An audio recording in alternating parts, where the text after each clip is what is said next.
Hello there and welcome to Monday. We are live, friends, here on Global Irish Radio. We are back. The crack is back. The Daily Crack with me, Sean G, here on Global Irish Radio. Happy Monday. We are dipping our toe back into the water.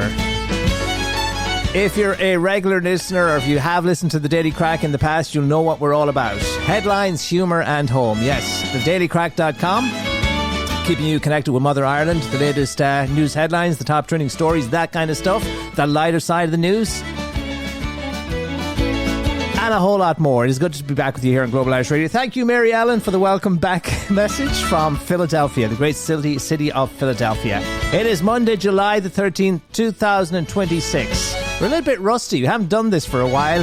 And then, of course, there's the heat. Yes, the heat. The weather. Whew, it's hot. I'm going to need an ice cream cone, a 99 before the end of this programme, if there are any left. Friends, we are in the middle of an Irish summer. Last time we spoke to you was way back in January. Maybe January the 26th or something like that.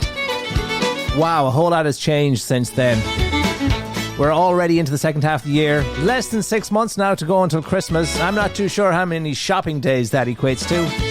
Or as they say in the over across the way in the UK, only 3 more Prime Ministers till Christmas. Welcome, friends. This is Global Irish Radio, the Irish Diaspora Station. GlobalIrishRadio.com or GIR.ie, bringing you Irish radio programmes from Ireland, like this one, and programmes from all around the world, including the one you just heard, Jerry Byrne, live from London, weekdays. And, of course, at the weekend as well. You can get a complete schedule at GlobalIrishRadio.com. But thank you to Mr. Jerry Byrne for the past couple of hours this Monday here on Global Irish Radio. Yes, my friends, it's a hot one. Ireland is basking in the glory of, well, what might be our second heat wave.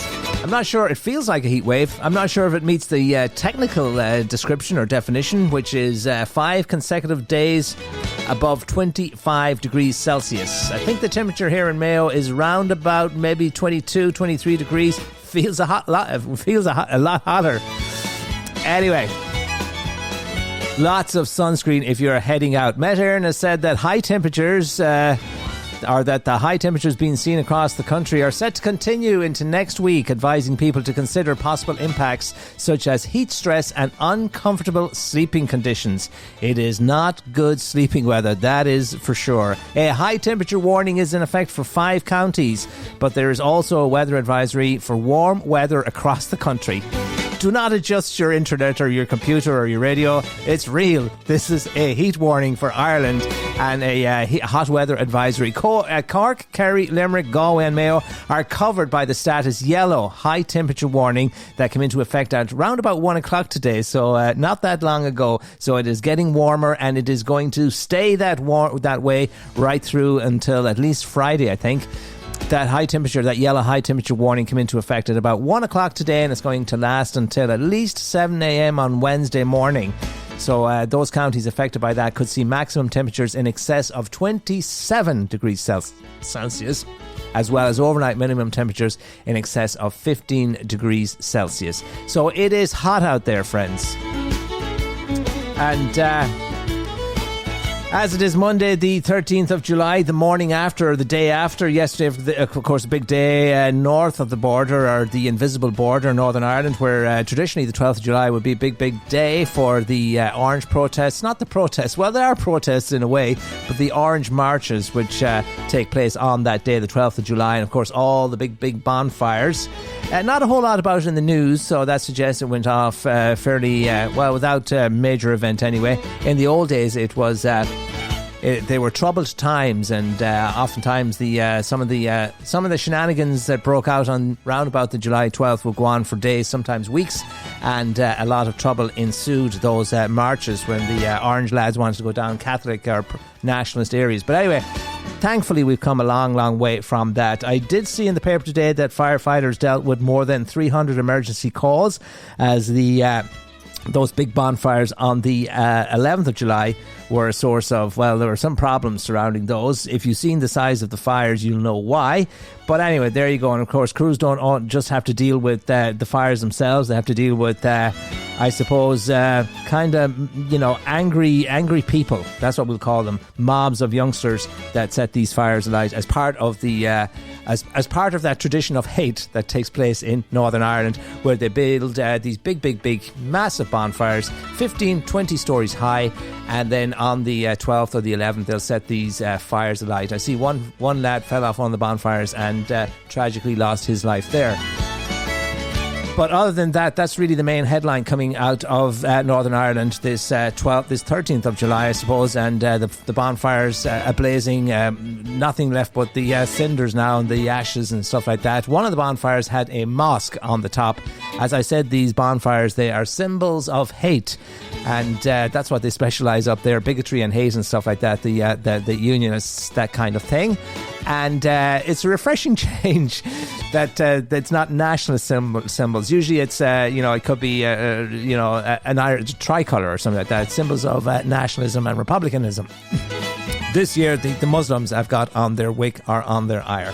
So that's the 12th of July, and today the 13th of July. By the way, I should let you know that the Galway International Arts Festival kicks off today, and that'll run right through until July the 26th. It's a wonderful time to be in Galway. Actually, that's where Margaret went today. Margaret took herself off to Galway today, so we are flying solo here in the programme. It's myself and Remy. And once again, friends, it's the Daily Crack. We are back. Sean G here with you on Global Irish Radio. And big, exciting news, which I will share with you in a moment. But before all of that, as I say, the Galway Arts Festival taking place today through July the 26th. A great time to be in Galway. Great time to be in Ireland. If you have booked your holidays to come here this week or this month, you're certainly enjoying wonderful weather, and you chose very, very well indeed. Of course, Irish summer's getting a whole lot better these days. And who'd have thought that the Irish weather would be the envy of most of the world, and certainly lots of continental Europe, where they have endured oppressive heat, and there's serious wildfires in some parts of France, I think, right now. But temperatures in Spain and different parts of continental Europe, like reaching close to about 40 degrees. So that is oppressive heat, and there's a heat dome over many parts of Europe. Us being here on the edge of Europe, and thanks to that cool breeze from the Atlantic, our summer is a little bit cooler, and so I would imagine we are the envy of much of Europe as they contend with those awfully hot temperatures. And when the mercury goes that high, there's not much you can do. And I can tell you that a new concept here. Heat doesn't agree with everybody. Let's we love the weather. We love to complain about the weather. It's usually the rain. It doesn't take long for us to start complaining about the heat. And there was a doctor on Morning Ireland, one of the news programmes here on radio last week, talking about something I'd never heard of before, but apparently it's a thing and it's real, and it's happening right now. I'm talking about the irritability index. And that's essentially where, when the temperature rises, it increases our propensity to be a little bit grumpy or a little bit irritable. Yeah, the high temperatures, that can trigger heat stress and sudden irritability. So that's happening too as well. It's not only the mercury that's rising, levels of irritability are too, because some people, not everybody can deal with this. I don't think it's awfully hot, but there you go. People around here very much saying that it's extremely hot and we can't stand this awful weather. It doesn't take long for that to happen. What would we do? What would we complain about if we didn't have the weather to complain about? So there you go. There's plenty of that as well. But most people are enjoying the sunshine, and lots of people are heading to the beach this week as well. And I was reading there somewhere, and maybe we'll come back to it. Will we come back to it? We'll talk about it right now, because it's very, very topical. As I say, lots of people heading to the beaches for the week that's in it. Beachgoers are being warned, though, to protect their valuables, as many people, much of the country, maybe half the country, maybe maybe all the country is taking in, the beaches this weekend. But with huge people around, people are being reminded to stay sensible when it comes to keeping their things safe, because the thieves lurk everywhere, including the beaches, and that's where they'll be too this week. And people are warning, or the Gardaí at least, are warning people to not to leave their valuables unattended, their mobile phone and stuff like that. You can't really be bringing it into the water, but make sure you leave it in a safe place. As we mentioned, the heat wave is set to run right through to next week. But it could be interrupted by some rain and thunderstorms. As often happens when it gets really, really warm and really, really humid, there can be interruptions, in the form of outbreaks of thunderstorms. We've seen it in the last little heat wave that we had as well. So watch out for that, and watch out for the thieves at the beach. And bring lots of sunscreen. Once again, friends, this is the Daily Crack on Global Irish Radio, and that exciting news that I wanted to share with you is a brand new companion website that we have launched to coincide with the relaunch of the radio show here on Global Irish Radio. dailycrack.com, go online, check it out. It looks good. It looks best on the desktop, but it works on your mobile device as well. dailycrack.com, and you'll find everything you need to keep you informed, to keep you connected with Mother Ireland. So we thought we'd put that together. So check it out if you get the chance, dailycrack.com. We have everything in there from the newspaper headlines, the weather, of course, very importantly, the weather. We have things like what's trending in Ireland online, on Twitter, or X, I should say, what people are Googling, that kind of stuff. We have links to all of the major news sites. So basically, it's the go-to place, or the gateway, or the place. It's where we pull our crack from. It's our where we get all the crack, where we get our stories. And we thought, you know what, wouldn't it be nice to have all of that stuff when we're preparing the show all in one spot, where we can just pull from the different sites, the different stories, and kind of like inform ourselves that way. And we said, well, why not? Let's just put that together. It doesn't exist currently. So we pulled together a nice site. It includes, as I say, all the news sites, links to all the newspapers, also a link to all the front pages where you can actually see the front pages of the daily newspapers here in Ireland. We have links to all of the Irish radio stations here in Ireland if you want to browse through the radio stations, courtesy of Radio Garden. And we have the top podcasts here in Ireland, top 10 countdown to all of the podcasts. So it's your go-to spot. And if we're not here with you on any given day to share with you the details from those various sites as to what's happening here in Ireland, you can go on there and navigate your way around the site yourself. That is thedailycrack.com. Check it out and let us know what you think. studio@gir.ie is the best way to reach us here at the programme. We have a telephone number there, but not sure where it's at the moment. As I say, we're just a little bit rusty, just dipping our toe back into the water. We should be dipping our toe into the waters off Achill Island right now, one of the top beaches in the country, but instead we're here with you, dipping it back into the Daily Crack water, and we hope you're well this Monday. And we had a little bit of news there about Achill Island, because I've seen that it's recently come in for it's got recognition from one of the top travel sites. It has been recognised as one of the best islands in the world, ranking 8th in a new global travel list. The County Mayo Island was named in the top 10 of Big 7 Travel's annual 50 best islands in the world, ranking. Congratulations, Achill. We've known all along. I would say it's even better than that,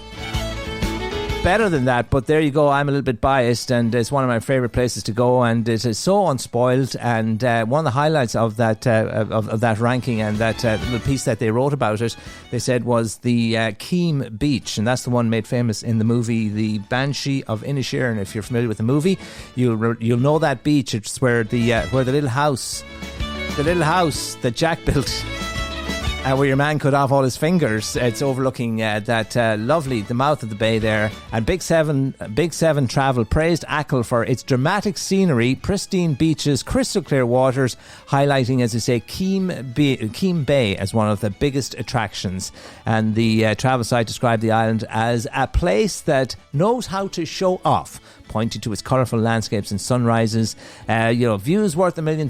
You wouldn't find it anywhere else in the world. And here we have it, right off the coast of County Mayo. We sometimes, a lot of the time, probably most of the time, take it for granted. But lovely pictures online of Achill and that particular beach, Keem Bay.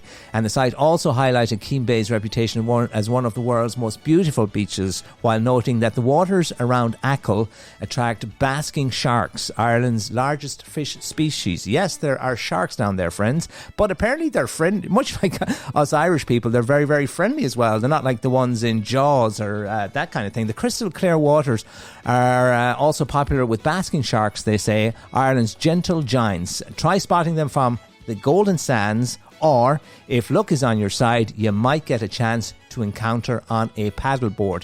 In other words, if you're out, don't take my word for it.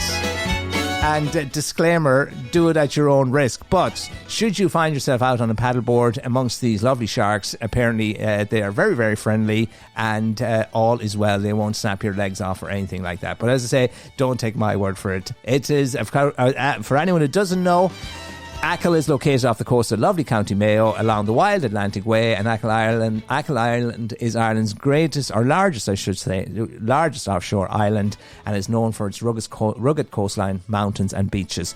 So getting that nice accolade from that travel site, Keem Bay and Achill Island, wonderful, wonderful place, unspoiled and pure beauty, natural beauty, and I say very much made famous in the Oscar-nominated film The Banshees of Inisherin. So for those of us here in Mayo, we are fortunate we can go down there anytime. But if you do get the chance to come to these parts, make sure, particularly now that we get nice weather, and it's good to go, it's nice to go there any time of the year, I will tell you that much.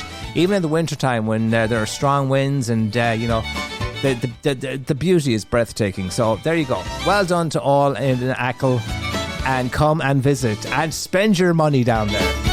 All right, it's been a busy weekend here in this country of ours. We are a happy bunch, I can tell you, here in Mayo. Yes, we are. Why are we a happy bunch? No need to tell you why. We're a happy bunch because we're back in an All-Ireland final for the first time since 2021. Magnificent performance by the boys in red and green on Saturday against the wee county Louth, and indeed a shout out to Louth. Great effort by them, and congratulations to them making it to a semi-final for the first time since 1957. So hopefully more good things to come from Louth in the coming years, but a very promising championship for them. Mayo will face off against the current All-Ireland champions, Kerry, of course. They got the better of Dublin yesterday. It was a great day in Croke Park, and capacity crowd there. That was for the Dublin-Kerry game. And thanks in part, I suppose, to a few of the big calls going Kerry's way, and what Jack O'Connor, the Kerry manager, described as a little bit of luck. Kerry prevailed on the day, dispensed with Dublin handily enough in the end, and they have booked themselves a place in the final with Mayo, which should be an epic final. Imagine Mayo and Kerry back in Croke Park on All-Ireland Day, which this year takes place on July the 26th. And anytime you have Mayo in an All-Ireland final, and particularly abroad, the supporters are amazing, and they converge on venues, pubs and the like. Lots of first-hand experience with that over the years, but whenever it was a Kerry and Mayo final, always a bonanza, and the tills were filled with money at the end of the day. But there you go. The Croke Park will be bursting at the seams, and of course, watch out for the ticket scams. I seen somebody looking for a ticket on Facebook the other day for the semi-final, and all of a sudden, tons of people with names like Muhammad saying that they had tickets, extra tickets for the All-Ireland, and they were willing to sell them below the face value. They just didn't want them to go to waste. And watch out for the red flags. Muhammad, if you see Muhammad selling All-Ireland tickets, chances are it's a scam. But there you go. Other ones are less, I suppose, identifiable, but nonetheless, the scammers will be out and they'll be trying to take advantage of you. And of course, sometimes, the excitement of the prospect of getting a ticket overshadows it blinds us to the possibility that it is a scam. So watch out for those. And it's going to be great. And the good news is there's an extra layer of an extra feel-good factor here in Mayo, I can tell you, because the curse is lifted. Remember the curse? The reason why we haven't won the All-Ireland since 1951? Apparently that curse, that's done and dusted. It's over with. It's finished. All of the 51, and I don't mean to sound like I'm celebrating this, but all of the 51 team and the panel, they're now dead. And so that means Mayo well positioned to bring home Sam Maguire. 13 finals. Now 13 is an unlucky number at the best of times, but for Mayo it is particularly unlucky. 13 finals and we haven't won Sam. And that's, as you know, because of the curse. Make up your own minds, but there you go. The curse is lifted, and things are. Is it going to be Mayo's year? Well, we don't want to jump the gun. We don't want to get carried away. Kerry will be a tough, tall order. And I was listening to Ryan O'Donoghue doing an interview after the game on Saturday, and the presenter asked him about, who would Mayo prefer to get, Dublin or Kerry? And a lot of the older people and the wise people of the county might say, it's better to get Dublin, even though now it's going to be Kerry. But at the time, better to get Dublin because, of the psychological, we don't do well against Kerry and Croke Park, and for the psychological reasons behind all of that and the baggage that comes with it, we might be better with Dublin. And I thought it was so refreshing and an insight into the mindset of this Mayo team, because he said, doesn't matter to us who we get, Dublin or Kerry, we'll be ready and we will take them on and we'll go out there and we will do what we do best. And Mayo had a wonderful day on Saturday, beating Louth 323 to 15 points. And if they can play like that in the All-Ireland on the 26th, I mean, there's a good possibility without getting too far ahead of ourselves. But I thought it was an interesting mindset, or it gave good insight into the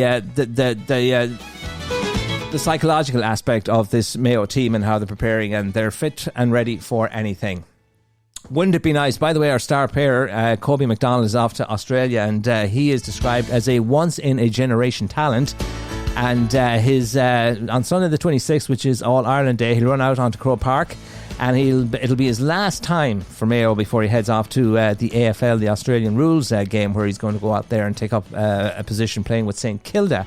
But wouldn't it be nice for him to depart Ireland with an All-Ireland medal in his back pocket? It certainly would. And he had a great game, of course, on Saturday. And he is, as I say, a once-in-a-generation star. And there's a reason the Aussies want him on their team. He has got great talent. Young lad, only 18 years old, and a lot of hopes pinned on him on the day. And it's a very youthful team as well. So Andy Moran is going for youth going forward. So we wish them well, obviously. And of course, in the hurling final, we know the makeup of that as well. It will be, I think, Galway and Limerick, isn't it? And that's on the 19th of July.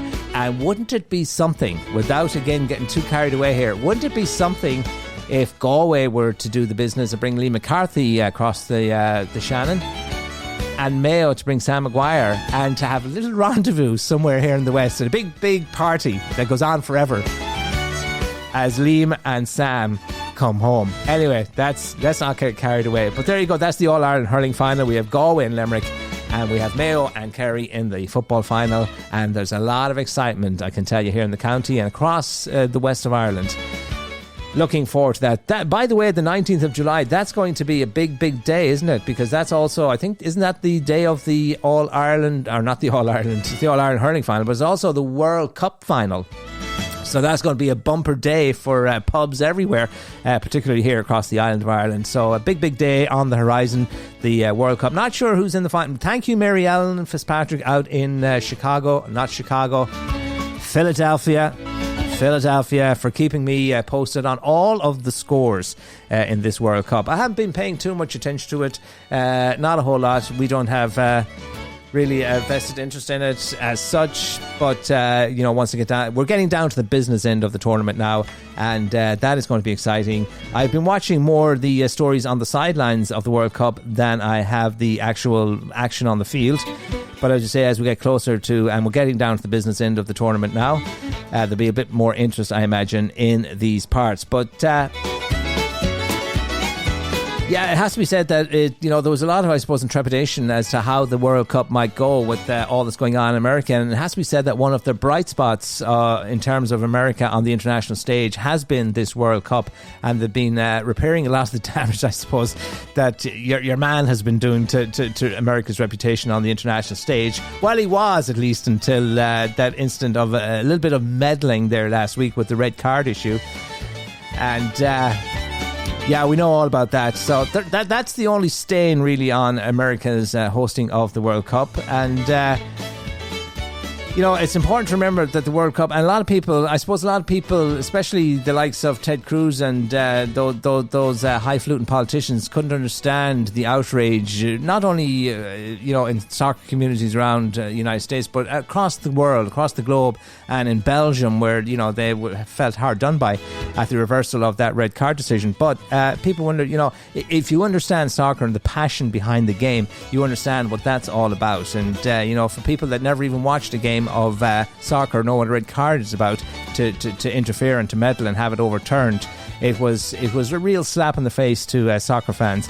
Because, soccer and the World Cup, it's not just about soccer, as our friend Kevin Egan explains here. And Kevin Egan is, Kevin Egan was a young sports guy with RTE here in Dublin before he went off to America to seek his fame and fortune and to pursue the American dream and carve out a career in sports commentary and that kind of stuff in the United States. And he's done very well. We'll talk a little bit more about Kevin in a moment. But here is Kevin, who is he's the top soccer guy now for Apple TV, and he's based in Atlanta, Georgia. And he was on telly in one of the breakfast shows in America, in Atlanta, Georgia, talking about the World Cup and explaining that the World Cup is so much more than about football or a game of soccer. Here's what Kevin had to say. Can I tell you a little secret? Yeah, please. Okay, all right.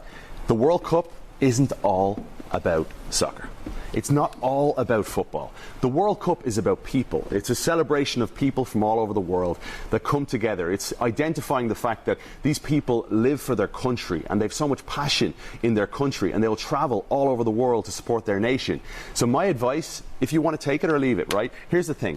In years from now, you will not remember the random Wednesday that you sat at home in your slippers. You're going to remember the time that you went downtown and you decided to dive in. Maybe you're going to hear a language you've never heard before. Maybe you're going to try a bit of food that you've never tasted before. You're going to feel something. You're going to feel an energy that you will not find anywhere else as nations come together from all over the world and stop arguing and start celebrating for 90 minutes when that ball is kicked, and before and after. The fan celebrations downtown will be like nothing you've ever experienced before. Only the World Cup can do this. There you go. That's our very own Kevin Egan on American television. He's based in Atlanta, Georgia. He was doing some commentary on the wrestling over there, but he's also, as you say, the face of international soccer on Apple TV, and explaining there what the World Cup... It's so much bigger than a game of football or a game of soccer, as Kevin explained there. And Kevin, as I say, came to America some years back, and I can tell you that I gave him his first job. We knew it was going to be a stepping stone to much bigger things, because Kevin had he had enthusiasm, drive and ambition in abundance. And of course, he mightn't have been very good at his side work, rolling silverware and that kind of stuff. But boy, he good with customers and chatting to the customers, and communication was his thing. And he had a wonderful gift, and he's gone on to use that. And you'll see him on American television quite often, particularly when it comes to things of this nature. So he's carved out a very, very successful career. Kevin Egan, who spent a little bit of time as a runner and a sports reporter on RTE, but wanted to do bigger things and realised that if he wanted to go places, he would have to maybe leave and come back. But as it turns out, it's worked out okay for him in the States, and he's gone on to big, big things there. And I see that he recently... maybe he took with him some of the inspiration or the training that we provided to him at the Curragh, at the Irish pub in Chicago, because I see he went on to buy a pub in Atlanta, Georgia called the Irish Exit, or at least he's one of the investors there. So he took with him some of the skills and attributes that hopefully he picked some of them up at the Curragh in Chicago. But there you go. That's Kevin Egan, our very own Kevin Egan, whom we're very proud of. You can follow him on Instagram as well. But that's him talking about the World Cup. And the other great story was, of course, who can forget the Scottish going to Boston and the wonderful scenes there, and just the fans and the great time they had there. It was so good that they ran out of beer in Boston. Sam Adams had to brew extra. They ran out.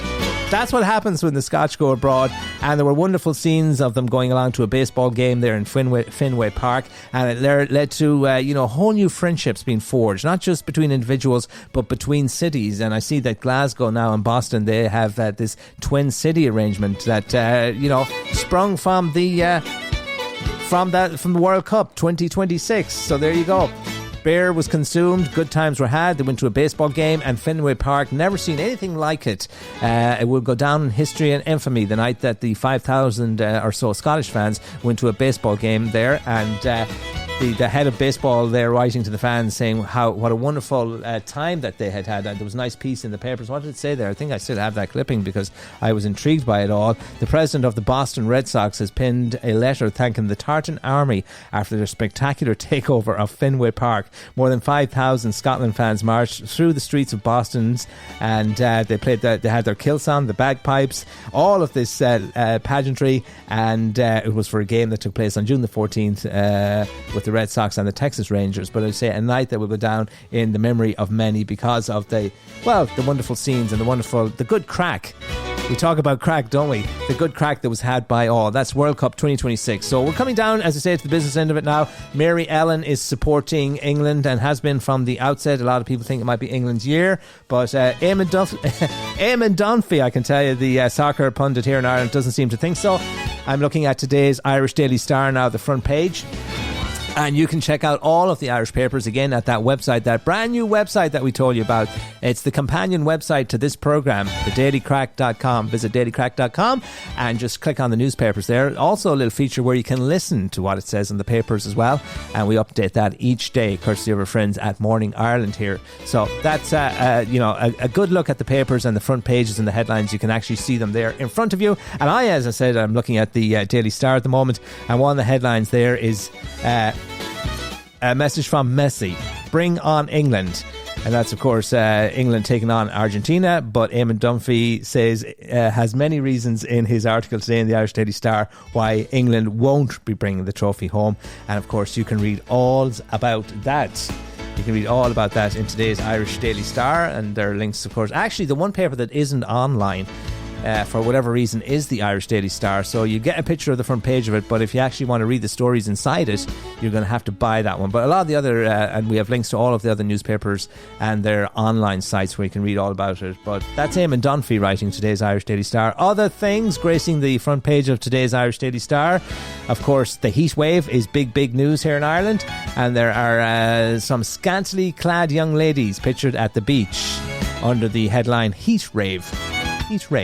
Conor, the notorious McGregor, he's also pictured on the ground at that fight in Vegas over the weekend. Things did not go his way. That was all over that was over pretty quick. And of course, a couple of the lads from Kerry pictured on the front page as well. Their Kingdom Coming for Sam. And a sad story is the main headline of today's Irish Daily Star. My heart is broken. Tragic story there involving the death of a young teen who drowned. The mother of a teenage boy who died while swimming in a loch, or in a lake as we call it, has said her heart is broken. One can't help but feel the pain of that headline on today's Irish Daily Star. A young lad, 15 years old, lost his life, got into difficulty swimming in a lake in County Westmeath. And so that is the sad story that is on a number of the front pages, particularly the red tops this Monday. So our hearts indeed go out to that family. So those are some of the headlines, front pages of today's Irish papers. Dailycrack.com is, as I said, where you'll find us online. Dailycrack.com, check it out. Lots of stuff on there, and a gateway to all of the big news sites and all of the hotspots here in Ireland in terms of finding out what's happening. We keep you connected each day with Mother Ireland at thedailycrack.com, and it's available as a podcast later on today. So wherever you get your podcasts, keep an eye out for the Daily Crack. Let's take a quick commercial. We'll be right back. Here's Finbar. Hello, all you Global Irish Radio listeners out there, wherever you may be. It's myself, Finbar, here in beautiful northern Colorado, inviting you along to the Reichel Teigel Celtic Folk Show, streaming here live every Monday and Friday evening at 10 p.m. Irish time, where you're guaranteed to hear some rare old recordings from the old country and beyond. And it's all here on globalirishradio.com, the home of the Reichel Teigel. Listen to the Reichel Teigel on Global Irish Radio.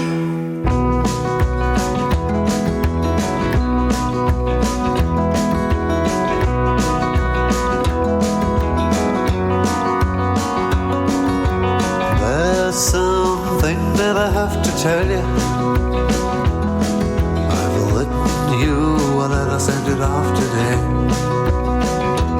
But I couldn't wait, I just had to call you. I've got a ticket and I'm on my way. I want to be in Ireland for the summer.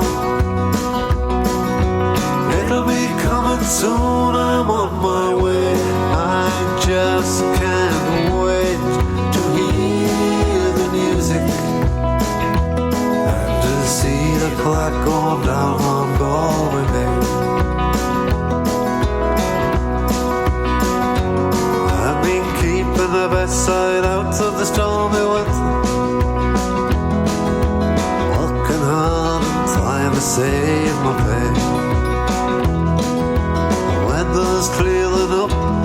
getting better.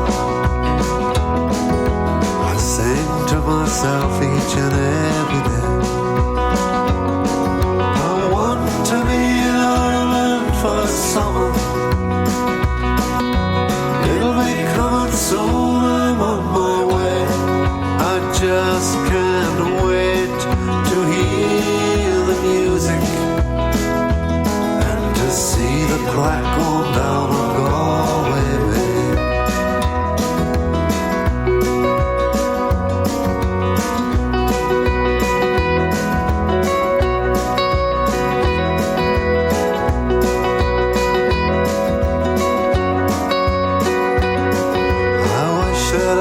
Sitting in the session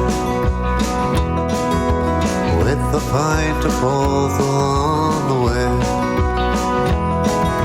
seeing beauty in the faces, hearing music in everything they say. I want to be in Ireland for the summer. It'll be coming soon. On the way, I just can't wait to hear the music and to see the crack go down from Galway. I want to be in Ireland for the summer. It'll be coming soon. I'm on the way. I just can't wait to hear the music.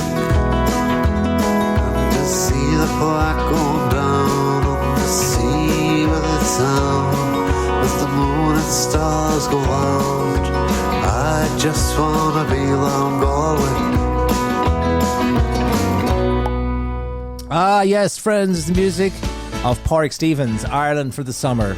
Is there anywhere better? I think not, particularly in the midst of a heat wave, which is exactly what we are enjoying at the moment. So enjoy that sunshine and lots of sunscreen these days. That is the advice. And with the warmer weather conditions across the country, dog owners, they're also being reminded to never leave their little four-legged friends unattended in a parked car for even a few minutes. Many owners apparently underestimate how quickly the temperature in a vehicle can rise on a warm day, and being inside a parked vehicle can become very dangerous within a matter of minutes. About 6 minutes or so, the temperature can rise significantly and can create all kinds of problems. And as we've mentioned here today, a status yellow high temperature warning is in effect for Clare, Cork, Kerry, Limerick, Tipperary, Galway, Mayo, Kilkenny, Laois and Offaly. Lots of different counties are under heat warnings, so don't forget your furry friends in the midst of this heat wave. You might think you're just popping in to get an ice cream or something like that, and you get distracted talking to somebody, and all of a sudden you come out and your doggy is in distress. So watch out for that.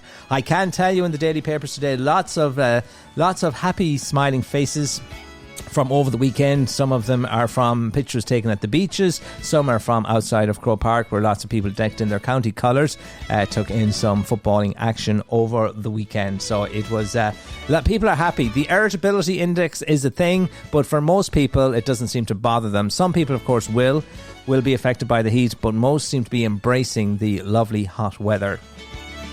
Coming up in a few minutes, we have a little bit of television news. Some of the latest happenings there in terms of the comings and goings and the future of the Late Late Show, that kind of stuff. So we'll talk about that in a minute, but I want to let you know that you are listening to Daily Crack and we are back. May not be with you every day, but we'll be with you many days. When we can, we will be with you. We've been away doing all kinds of things since last we spoke. It was in January, towards the end of January. We took ourselves off to Trump Kingdom, the United States, for a period of time, and in between all of that we were busy trying to get up that great big hill of hope.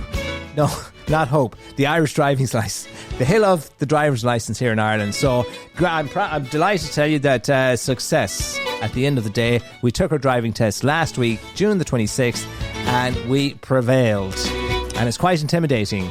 Even though you might be driving thousands and thousands of miles in a foreign country for what seems like thousands and thousands of years, coming back to get the Irish license is that little bit tricky, because you have to go through all of these hoops And there are a lot of hoops, including, doesn't matter how many years you've driven in America, you have to do a minimum of 6. That's credit for your driving record abroad. You still have to take 6 driving lessons. So did all of that, and thanks to Ashley and her wonderful instruction at the Ashley Driving School, she managed to get me through the driving test unscathed, and the license came through and all of that. So wonderful news is that we are back on the road here. So that's in part one of the reasons we weren't around here doing the Daily Crack weekdays at 3 o'clock. But going forward, we'll try to be with you as much as we can. We have a few other bits and pieces to do, including our NCT on the vehicle as well, to make sure that it is roadworthy. Another big scam here in Ireland.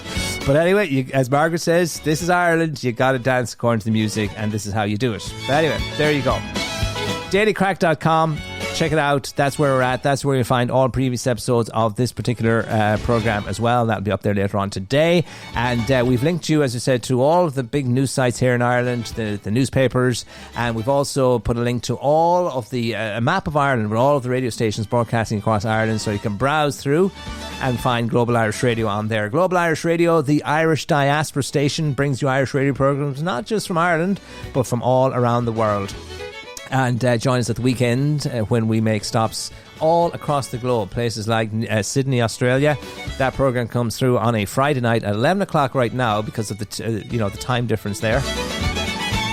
Later on in the year it'll be at 9 o'clock, which is a little bit better from our perspective. But then there's Oliver's program on the Wednesday, the Ireland Calling program. We go to New York for the Ireland Calls program with Trass and Tommy Smith. And I was talking there about Kevin Egan and how he is carving out a very successful career in the world of soccer commentary and that stuff in American television.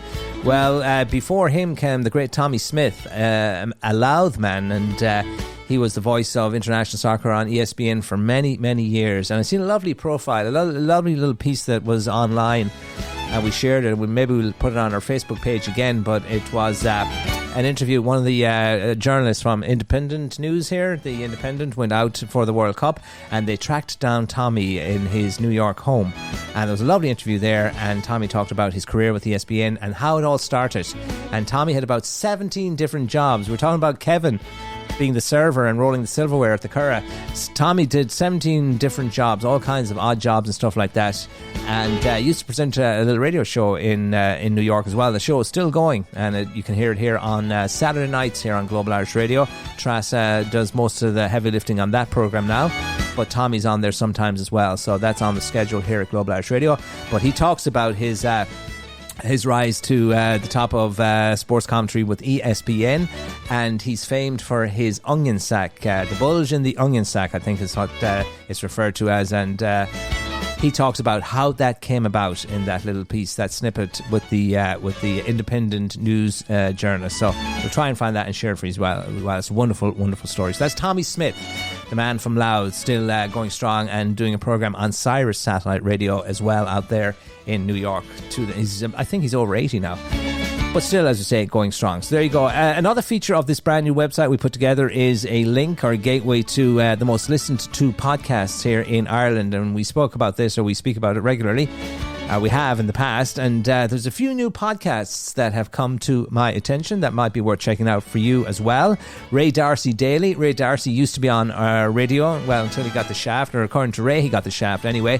And when they had that big schedule shake-up last year, Ray was one of the casualties there, and he was, he walked away from the station, not on good terms, and he went off to put together his own podcast, Ray D'Arcy Daily, and you can check that one out.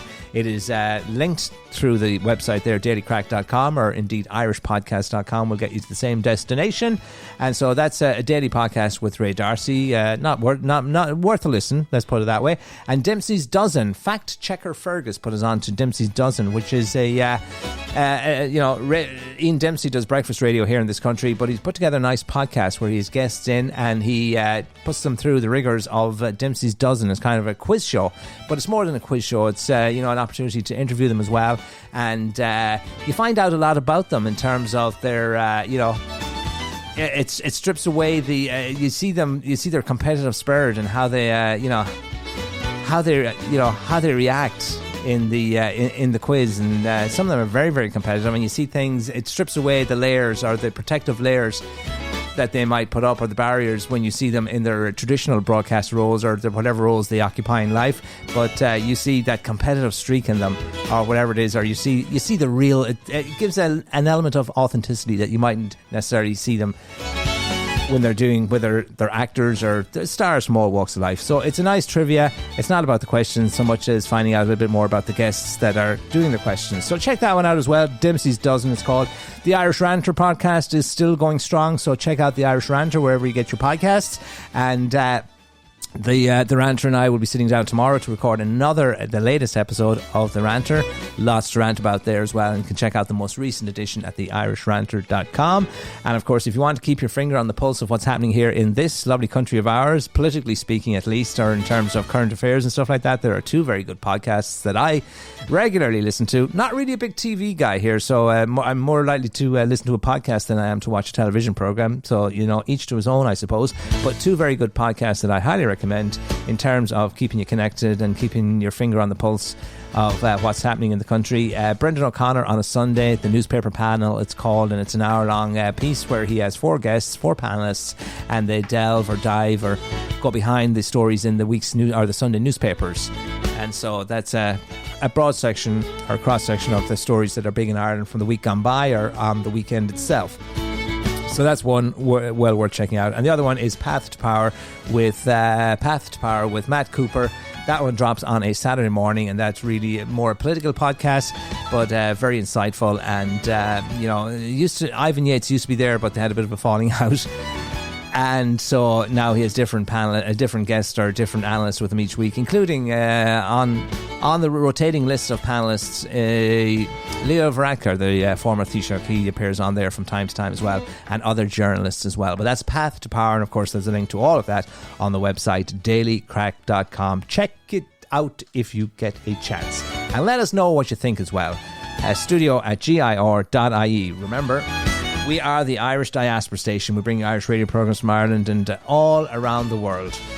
Tom will be back tonight at 8 o'clock with Tom's Irish Radio Show. And of course, Finbar, as we played the ad there a few minutes ago, Finbar's Raggle Taggle, old rare recordings that you wouldn't find anywhere else. You can catch that tonight at 10 o'clock here on Global Irish Radio as well. Sounds Irish comes your way at 6 o'clock. That's the programme from Glasgow, Scotland. And we were only just talking about Glasgow and the wonderful supporters who did themselves proud when they took themselves off to the great United States for the World Cup. The dream ended soon, but the memories live on. And I was talking about the fact that England will take on Argentina. Is it on Wednesday? And the semi-final showdown will be the 6th time England have faced Argentina in the World Cup. So Messi and the reigning champions, they're already the side England have faced more than any other in the tournament. So what will happen on Wednesday? Well, we will have to wait and see. As I said, Eamon Dunphy doesn't seem to think it's going to be England or England prevailing or the cup coming home, as they say. Conor McGregor was in action for the big comeback fight at the weekend. Didn't go too well now, did it? Oh no, did not. Conor McGregor's attempted UFC comeback ended in a stunning defeat, didn't it? Anticlimax in Las Vegas on Saturday. He sustained a serious injury to his right leg while trying to execute his very first kick of the fight. He screwed up and effectively it ended the bout. He fell 3 times within 69 seconds before the ref said, that's it, it's done, it's all over, and put a halt to proceedings there, and probably for good reason as well. Conor apparently wanted to keep going, but sure, the poor lad couldn't even stand up.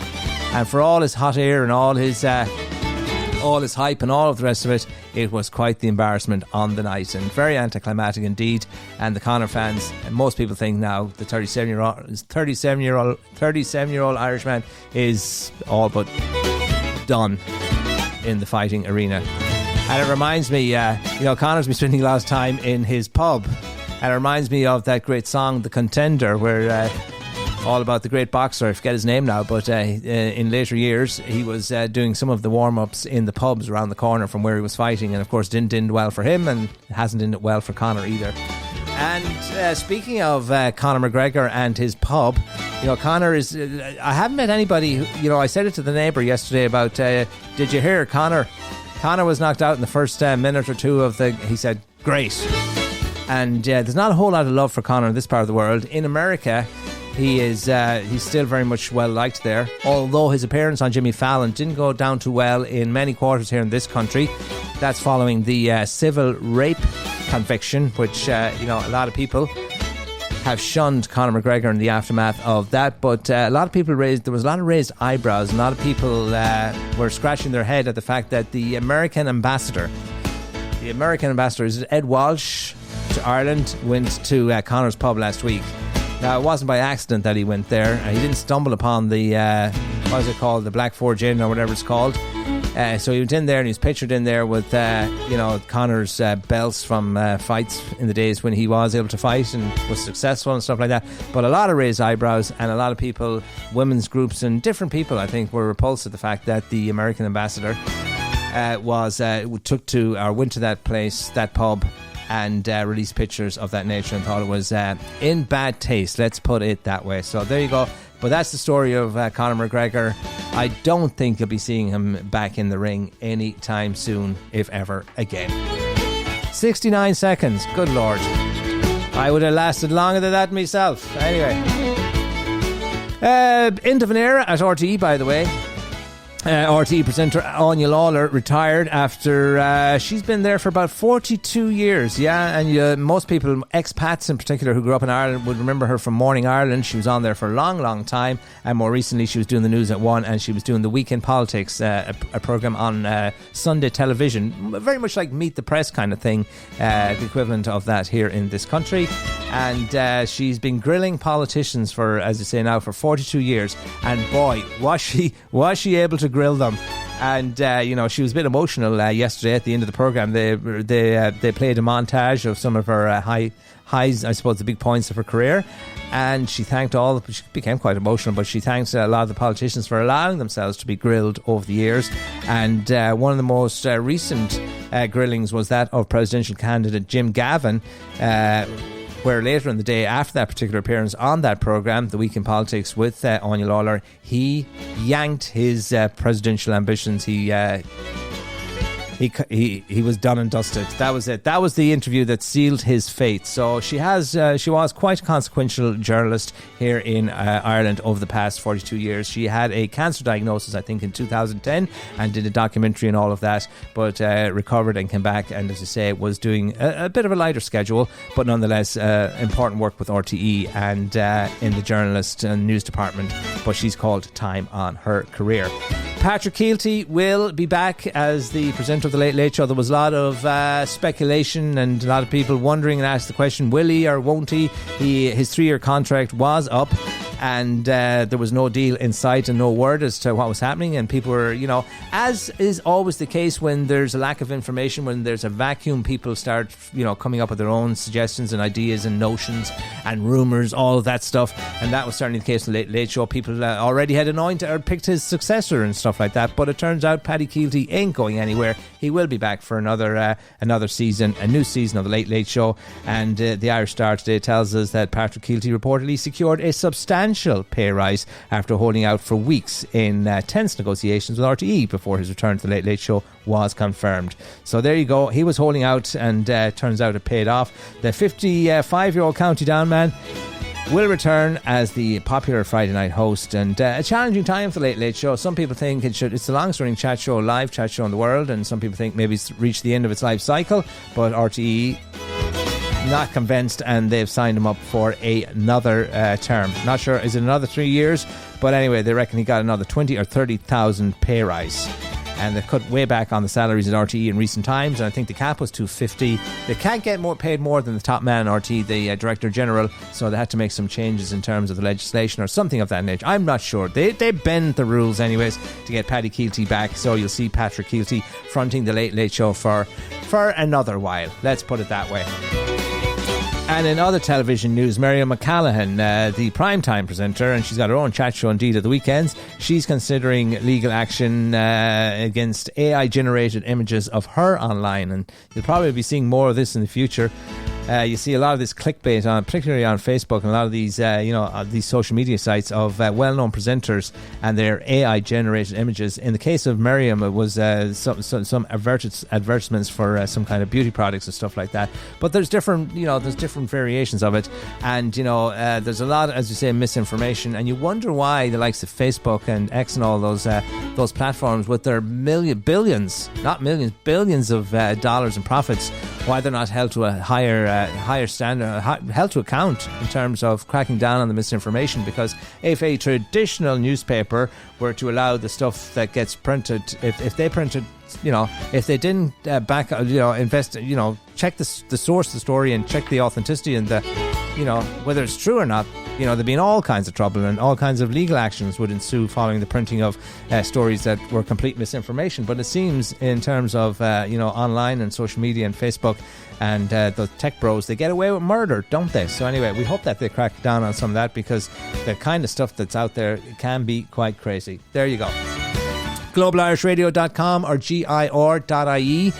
That is the Irish Diaspora Station, and it says lots of great programs from all around the world. The Irish Diaspora Station, bringing together the global Irish radio community. And check it out, and check out thedailycrack.com, our brand new website, the companion website to this program.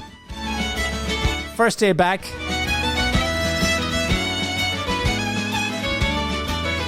We'll try to be back again tomorrow, all going well, same time, same place, with more of the same. Lots happening, and we try to keep you connected with Mother Ireland. A bit all over the place today, as we, as you say, dipping our toe back in the water. We're a little bit rusty, haven't done it for a while. There's so much news, but to present it in an orderly fashion, that is the challenge, friends. There's lots going on, and of course there's that irritability index as well, where it's hot and sticky. We have to contend with the heat, so that's worth remembering as well. But there you go. Dailycrack.com. We do urge you to check out the website, and there's a link to all previous episodes. This particular podcast and today's podcast will be up there as well. Will be repeated tonight later on as well on Global Irish Radio. Coming up right after this broadcast, our most requested songs, great Irish music for your listening pleasure.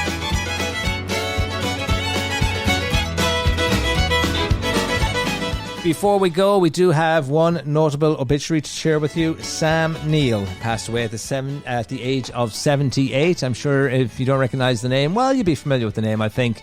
A well-known actor.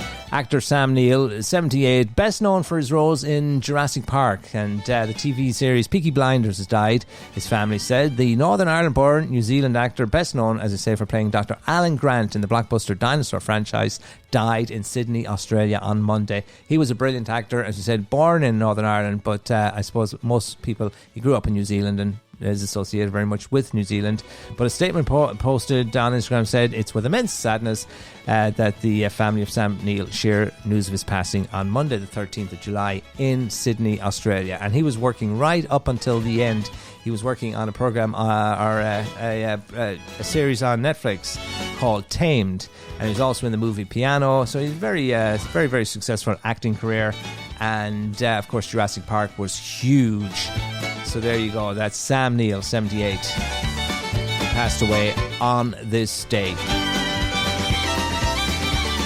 And finally, in a little bit of sports news to wrap up the programme today, Kieran Kilkenny has announced his retirement from inter-county football, Dublin's All-Ireland semi-final defeat again, following Dublin's All-Ireland semi-final defeat against Kerry. The Castleknock clubman won 8 All-Ireland titles. Did you hear that? 8 All-Ireland titles, 13 Leinster titles and 6 National League medals in a glittering 15-year career in Sky Blue. But of course, the defeat to Kerry yesterday was food for thought for Kieran Kilkenny, and he has decided, as we told you there, to call time on his time with Dublin. And the 33-year-old was also awarded 6 All-Stars during his playing career, having turned down a 3-year contract with Australian Football League, the side Hawthorn, back in early 2013. He decided to, unlike Kobe, to stick around. And there you go. That's Kieran Kilkenny, very decorated Dublin footballer, calling time on his time there, as we say, with Dublin.